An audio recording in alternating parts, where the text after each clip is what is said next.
I'm Carl, and this is Robin. She's my nurse manager at Northeast Rehab. So we have a few things that we're going to talk about, like how we retain nurses, how we recruit nurses and retain nurses, and how's the staffing right now in New England compared to 20 years ago. And a special topic is Filipino nurses or foreign nurses. Hello, Robin. Hello. So. How long have you been in Nashua? I've been in Nashua, it'll be 4 years in May, but prior to that I spent 20 years at our Salem facility and an additional 4 years in our Portsmouth facility. Aha. In the capacity of nursing supervisor on the second shift in both cases, and then transitioned here to the role of nurse manager here in the Nashua inpatient unit. Well, congratulations. How did you get here? Well, it was actually a fluke because I was at our P's facility. I was the 3 to 11 nursing supervisor, and I got a call from our chief nursing officer who was anxious to fill the position here because there had been a considerable amount of turnover with nurse managers, and the person that was in the role at the time had to leave the role, and we didn't have a permanent candidate in the work, so she asked me to do it interim until they hired somebody. So I agreed to that, and then once I came here, I kind of fell in love with the place. So I asked if I could apply for the permanent position, and the rest is history. Ah. How did you join Northeast Rehab? Is it like 20 years ago? It was 29 years ago. 28 years ago. I was a brand new grad, and at the time I entered nursing school, there was a nursing shortage. So we were told that when we graduated, we would be golden, we'd be all set. Guaranteed They'd be knocking our doors down, looking for us to hire us. Well, in the 2 years that I was in the program, the whole scenario flipped. And when I got out of nursing school, there were no jobs available for nurses. In fact, the majority of my graduating class ended up working in long-term care. I was one of the very few that even got into any kind of hospital setting. So I went to Northeast Rehab because I had had a friend who had had a brain aneurysm and had recovered at Northeast, and I had gone to visit her in the Salem facility, and I was very impressed with the whole rehab facility and the whole process. So I remembered that. So I looked to see if they were hiring, and they in fact they did have an ad in the paper. So I went in, and I got the job and just never left. Although I shouldn't say never left. I did leave briefly to work in another inpatient rehab in Massachusetts, and that was a union facility. So it was a little bit different, and it was a Medicare floor, so it was a little different. It was a very high patient load. I was an assistant nurse manager always with a full assignment, and it was just extremely stressful. Interesting, but very stressful.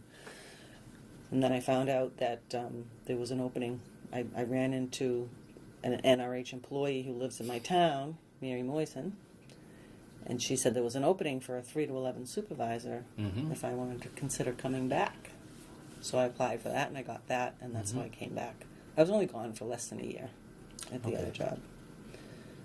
So, compared to this past few years, how's the staffing now? Is it changed? Do we need more nurses? Is there a shortage of nurses now? There is a shortage of nurses, both in this area and actually across the country. All healthcare facilities are challenged with recruiting and retaining nurses. So it's a huge focus for the future. And I personally feel that we're going to have to do something revolutionary to remedy it, because I don't think currently that we're going to have enough people graduating to balance out the people in my generation who are going to be leaving in the very near future. So the baby boomer generation that has been filling in so much of nursing is going to be eventually fading out. I would say within the next 10 years, we're going to see a real loss of experienced nurses, and we're going to have not the same amount of people coming in to replace them. So we're going to actually have to look at maybe utilizing some other types of personnel to deliver care. and to supplement the nursing care. Because I also feel that this current generation coming out is not necessarily always going to be looking for an entry-level bedside position.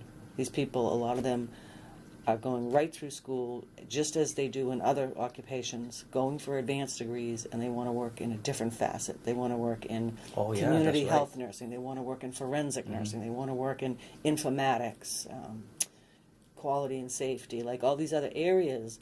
So what's left for the bedside? So that is going to be a huge challenge, and, you know, something to really to think about and to work on, and I look forward to doing whatever I can do to help navigate through the challenge, because it is a huge challenge.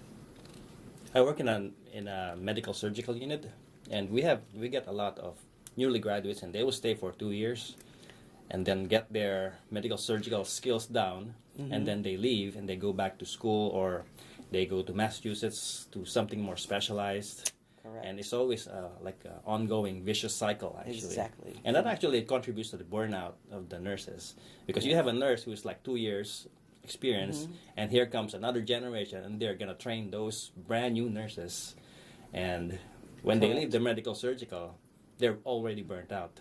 Right. So it's, again, you know, it's another huge challenge. It's also I don't like to use the word millennial, but it is a millennial philosophy and mindset that's very different than the baby boomer mindset in the previous generations, where in the past an individual would attend college, graduate, find an organization to work for that fit them well, stay with that organization. There was a loyalty factor. Yes. And that was how we operated. Well, these folks that are coming along, they've been raised differently. They have different expectations. It's not necessarily that it's worse or better. It's just different. And they've been raised to believe that they own their career. Their career travels with them. It lives inside them. They bring it to whatever practice they choose to bring it to whenever they choose to change. So they are not entering the workforce with any value placed on longevity. That has not been explained to them. It's not been emphasized to them that longevity and experience takes time, and you need to stay in a certain place. So we have to, as leadership and senior staff, we have to learn to adapt to that. We have to learn to accommodate them, because this is what we are being delivered. So this is what we have to work with, and we're going to have to find a way to utilize them and to maximize the efficiency of it, because we're not going to go backwards. We're not going to So we are expecting maybe half of whatever of our recruits to be leaving soon. Is that how it is? Well, yeah. I mean, I don't know about half, but I think a good percentage, because not everybody we recruit is necessarily from this generation that has this different philosophy. You know, some of the people we do recruit are older nurses. But as we go forward, there'll be less and less of those people who follow that philosophy versus what's coming along. So these nurses that comes in, what do you look for in a certain nurse? Like in general? I mean, I think in general, when I interview somebody, whether it's for a nurse, an LNA, a janitor, whatever it's going to be, I'm not really looking at how good are you as a nurse. I'm more looking at your character, your work ethic, your ability to collaborate, your ability to be a critical thinker, your ability to work as a team and collaborate and just communicate, because skills can be taught. So whether you're a new grad or an old person with bad habits, you can teach somebody skills all day long.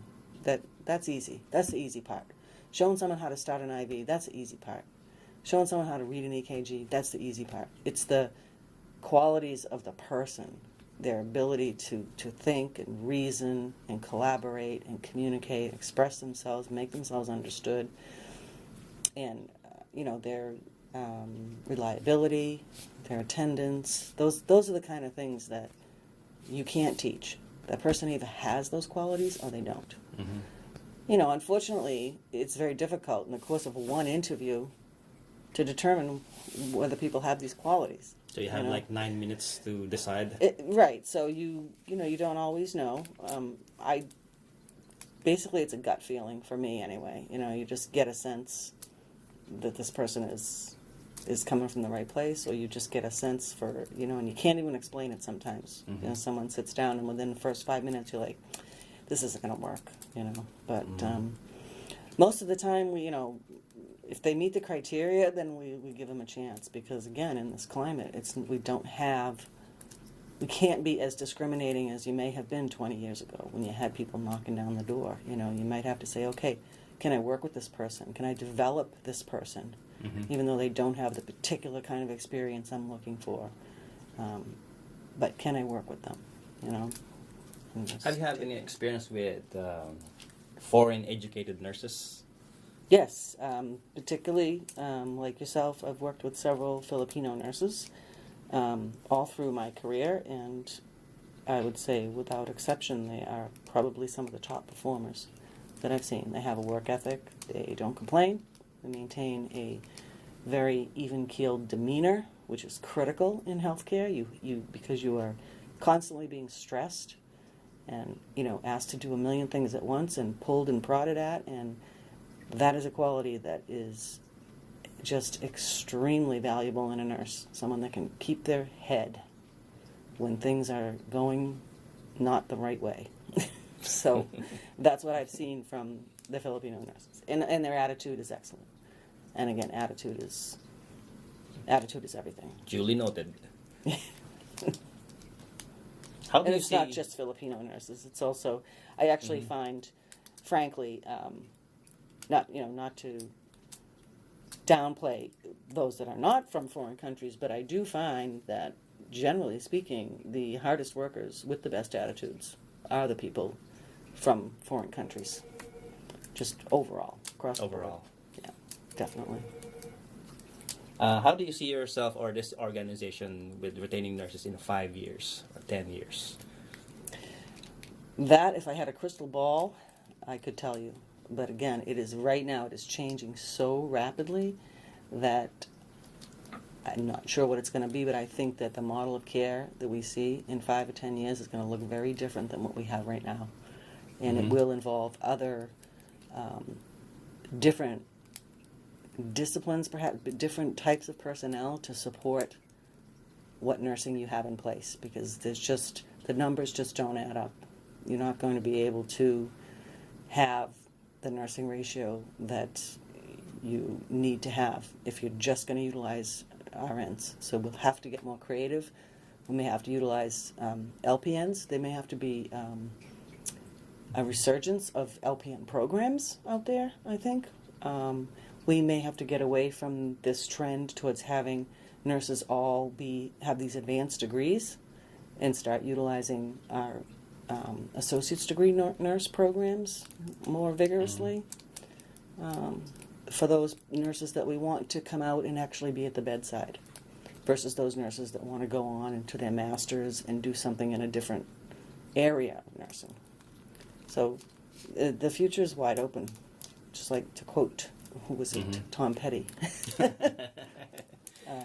So we need talented people to put on their thinking caps and come up with some new and fresh ideas to change the whole landscape of nursing, because it's definitely on track to go. I agree. To go out in just a million different directions. Well, thank you very much, Robin, for your time. It's been very enlightening. Thank you, Carl. Thank you. Anytime. Have a good day. You too.